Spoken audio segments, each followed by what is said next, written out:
this video, I would like to explain electron configuration quickly, and hopefully this will be helpful. And then I'll also explain about that S block, P block, right? So how you can use that and help you to quickly figure out what's the electron configuration for a certain atom or a certain ion. Okay, so now let me share my screen and let's talk about that. For electron configuration, and then there are two ways we can ask you. One will be the complete subshell notation. Basically, you need to show so going from 1s, 2s, and all of that. Okay, or you can use abbreviation, which means you can use the previous noble guys to represent. Right, so what that is basically abbreviated notation. Right, so it's going to be shorter and simpler in the way. Okay, and then that's another, so both ways we should know. Okay, so then that's for that. Okay, so then again, in order to show the complete subshell notation, we have to understand, we have to know how the energy levels are arranged for those orbitals. Okay, so that's first thing first. Okay, we did go over that during the lecture, but then let's do that one more time. Okay, so and then make sure we understand how we can set up. Okay, so let me just add a page. Okay, so here we go. Okay, so we can start from again, right? The way we recommend you to do is that the first one will be on the first energy level. I have 1s. I only can have 1s, nothing else, right? On the second energy level, I can have 2s, 2p. On the third energy level, I can have 3s, 3p, 3d. Okay, so if you're having trouble, please watch the videos about quantum number. Again, quantum number which is leaving us over here to have a good understanding about all of this. Okay, and then the next one will be 4s, 4p, 4d, 4f. Okay, and then you can go on for 5s, 5p, 5d, 5f, 5g. Okay, and then you're gonna have 6s, 6p, 6d, 6f, 6g. You also have one more. If I'm not wrong, I believe that's 6h. Okay, but you don't really need that many. The reason for that, again, we're really using this to explain the RPR table. Okay, so then we only need to express 118 electrons. Okay, so then we have more than enough. Okay, when we come to this higher level. Okay, so then you can go 7s, 7p. Like I said, we don't need that many, but if you want, you can. Each energy level you have one more subshell in comparison to the previous. Look, 1s, I have 2s, 2p, one more. There's going to be one more. Here's going to be one more. Okay, so if that makes sense to you. Okay, so then this is basic information we should be able to lay out. Okay, and then next, you're going to use this to help you to arrange the energy levels for all the subshells. Okay, so I'm going to do arrow. Right, so let's go down 4s, 1s. Okay, so then circling back 2s, circling back 2p, 3s. Right, circling back 3p, 4s, then circling back 3d, 4p, 5s.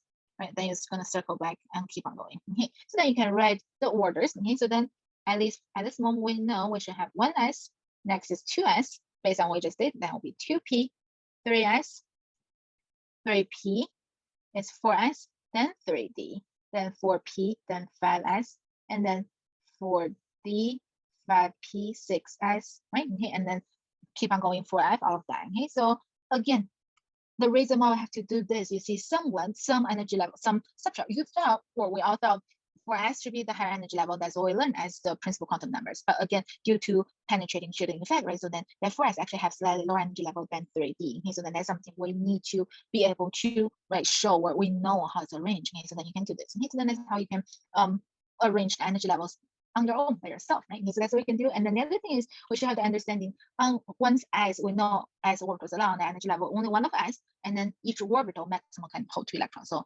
1s, only 2 electrons maximum, right? So the same logic for p orbitals. Once p orbitals is allowed on the energy level, I can only have 3 of p orbitals, 3 orbitals, each one can hold 2 electrons, so that's 6. Okay, so then these are the informations then we should be able to do. Okay, so then for d orbital is that for on the energy level, as long as d orbitals allowed, look, that's when we start to have d. Okay, so then I have 5 of d orbitals, and then 5 times 2 equals 10. Okay, so then these are the things you can label, and on that orbital, okay, how many electrons, the maximum, how many I can fit. Okay, so that's a basic understanding. Once we understand that, okay, so now let's look at the electron configuration. Right? So that's something we need to know as a background info. Now you can do such as for nitrogen. Okay? So nitrogen, the other information we need to know is how many, as a neutral atom, how many electrons do I have? So which means, right, for neutral atom, we know, go to the periodic table, okay, the atomic number, which is how the modern periodic table is arranged. Okay, so equals to the number of the protons.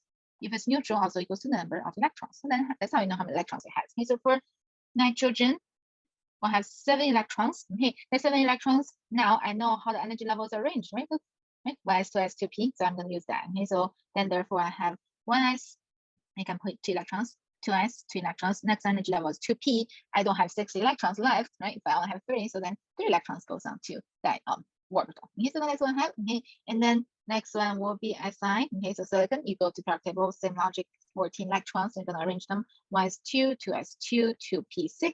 Next energy level is 3s. I can put 2 electrons there. I still have 2 more, so I need to go to the next energy level, 3p. So 2 electrons goes over there. So that's how I arrange my 14 electrons. Okay. Next one is iron. We did this in the lecture, but let's do this one more time. Okay. So iron as a neutral atom should have 26 electrons. So then we're going to do 1s2, 2s2, 2p6, 3s2, 3p6. Next energy level, as I did earlier, that'll be 4s.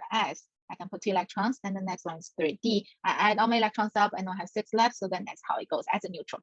Okay, and then however, I know iron 2 plus means I lost 2 electrons. As I said, for transition metal, right? For transition metal, it's different, right? Where we start to lose our electrons from the highest NS, which will be that one. Okay, so then that one's gonna get lost. I lose 2 electrons from there, and this now becomes my electron configuration for iron 2 plus. Okay, so then that's how you can do the electron configurations. Okay, so this is just by convention. This is what we need to do. Figure out how many electrons, so your energy level arrangement, and then start to arrange your electrons for that certain atom. Okay, so then that's what we're gonna do. Okay, and then we also mentioned, right, so there are exceptions. Okay, as I said, I'm gonna test you these 2 exceptions. Okay, and then those 2 exceptions falls into this, right? So that will be exceptions with half or completely half filled subshells, as explained in the lecture. Okay, so again, you can think about it as in a way, okay, the reason why I did that. Like 4s only have 1, and then 3d has 10. Basically, the 5 or 3d orbitals are all filled. Okay, so then that's always a completely filled. And then as this situation, that will be 4s1, 3d 5. I have 5 of the orbitals, so then that's going to be half filled. Okay, so those situations that you can also think as, right? Think as what? Think as that state is more stable in a way. As I said, it's going to be more fair. If it's more fair, what does that mean? It's probably going to be more stable. Okay, so then that's why that's what we observed. Okay, so in through experiment, that's what we see as exceptions. So, okay, so you also have other exceptions. Okay, if you see I highlighted on this map, right? So that exceptions are just exceptions to normal filling orders. You can look. Oops. You can look into them. Okay, again, I'm not gonna really touch those. Okay, you just need to know the 2 exceptions, as I said, for exam, chromium and copper. Okay, and then the rest you can just arrange them by regular order, right? By what you learn by rules. Okay, so then that just also something I just wanna remind you about. Okay, so the other thing is as using blocks. Okay, so this is your S block, so which means your valence electron, which means the outermost shell electron, right? Valence electrons will be on the S block, and over there that'll be the P block. In the middle, that's your P block. Okay, so then that's for that. And S block, P block, we recognize those are main group elements, and then the middle will be the transition metals. And so those for sure you'll have you'll have your this is the blocks. Okay, so I'm going to use a quick example. Okay, so see how I can use block to help you. Maybe we'll use magnesium, Mg. Okay, so for magnesium, okay, so the way you can use a block idea is that, okay, if you know that's block, that's P block, right? So 1s, 2s, all of that. Okay, so it's this way. Okay, so whatever it already passed, again, we know it's arranged by atomic number, so electrons. Okay, so for neutral, we equals to number of electrons. So basically for magnesium, we know we will have 12 electrons. Okay, so which means wherever it passed, those are all full, if you understand what I'm saying. Okay, so look, hydrogen have 1, that's 2. Wherever it pass by, it's all going to have electrons fulfilled, right? Otherwise, how I can come to 12? Okay, so that's the idea. So then which means 1s, that's going to be full, 2s going to be full, 2p6 going to be full, because that's what, if you need to get to magnesium, you need to pass all of that. I hope that makes sense. Okay, then you're going to also pass the sodium. Okay, so now we come to 3s, that's the energy level. Okay, so we need to pass that and then come to magnesium. I know I have 12 electrons, so then that's located in my S block, but I'll have 2 electrons on that 3s. Okay, I hope this makes sense to you. Okay, so then that's for that. Let's do another one. Okay, so then that's for using an example from S block. Let's use someone from P block. Okay, I'll explain it similar way. Okay, so then let's look at phosphorus. Okay, so it has 15 electrons, which means all the wherever it passed by is all fulfilled. Okay, so similarly, okay, so it's passed where? Here, here, past that 2s and 2p blocks, also gonna pass this 3s block. So then that's gonna be 2. Wherever it passed, that should be full. Okay, now it comes to 3p block. Okay, so that 3p, how many spots gonna move? 1, 2, 3 to get to phosphorus. Okay, so then that will be 3 electrons over there. Okay, so then that's how you arrange your 15 electrons for phosphorus. Okay, so I hope that makes sense. Okay, so and let's do one over here, bromine. Okay, so that's 35. That's way larger. With larger value, but use the same logic. It's gonna pass all of the front ones, right? Okay, so all the way. So basically, the third here is all full. Okay, so then which means I will have 3p of 6 electrons. Okay, so then what is gonna come to 4s, 2 electrons, and what's here? These are the D D blocks, okay, but then that's actually 3D, okay, we also know the order, okay. If it's past all of that, that's 10 electrons, okay, and then it comes to what? Comes to 4p. How many spots? 1, 2, 3, 4, 5, okay, so then that will be that my electron configuration for bromine. Okay, so then again, we know bromine should have 35 electrons. Let's add up, see, do I have 35 electrons? So that's 10, 10, right, 30, 35. Perfect. Okay, so then I hope through these several examples, you understand how you can use this block idea to help you to quickly figure out how to do the electron configurations. Okay, so that's for that. And then the other thing is, I also do want to mention the abbreviation. Okay, so such as bromine. Okay, we did this electron configuration. Again, the previous noble gas, which is argon. Okay, so argon has 18 electrons. Okay, so then therefore this bunch, right, that's my 18, right? That was the electron configuration for argon.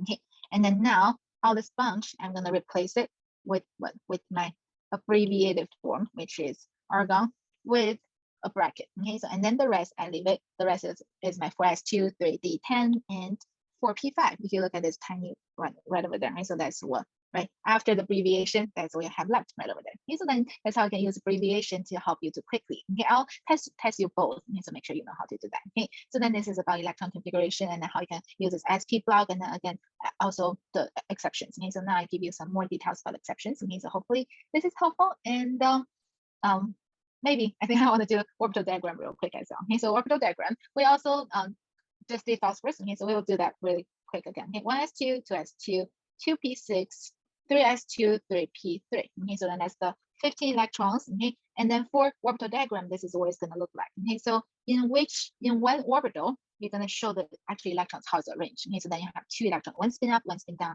As I said, on each orbital, they need to have the opposite spin. Okay, so then next orbital is 2s, 2 electrons. Next orbital is 2p. Okay, I have had 3 of 2p's, so I'm going to draw this. Okay, so when you have electrons, you're going to distribute 1 electron on each orbital first, and then if you have extra, you're going to start to pair them up. Okay, so we know that's going to be full because that's clear. Okay, next energy level is 3s, 2 electrons, that's full. And then the next one, I have 3p. I have 3 of 3p orbitals, only 3 electrons. According to the rule, I'm supposed to put 1 electron on each orbital first. If I have extra, then I'm going to start to pair up. That will be the spin downs. Okay, so then this is orbital diagram. And for this question I have right over here, actually, I'm asking for valence shell. Then what do you think if you should only show me for that? Only this portion, right? Outermost shell for phosphorus as a main group element, the number of valence electrons equals to its main group number. So you should have 5 valence electrons. Okay, and then here is the 5 valence electrons on the outermost shell with what? With the highest N, which is the principal quantum number. Okay, so that's about, I quickly explained that orbital diagram also valence electron. Okay, so then that's for that. And then about core electron, if it's besides valence electron, the rest will be considered as core electrons. Okay, so then we'll go for the lecture about that as well. Okay, so anyway, that's the end of this video. Thank you for listening. Hopefully this is helpful.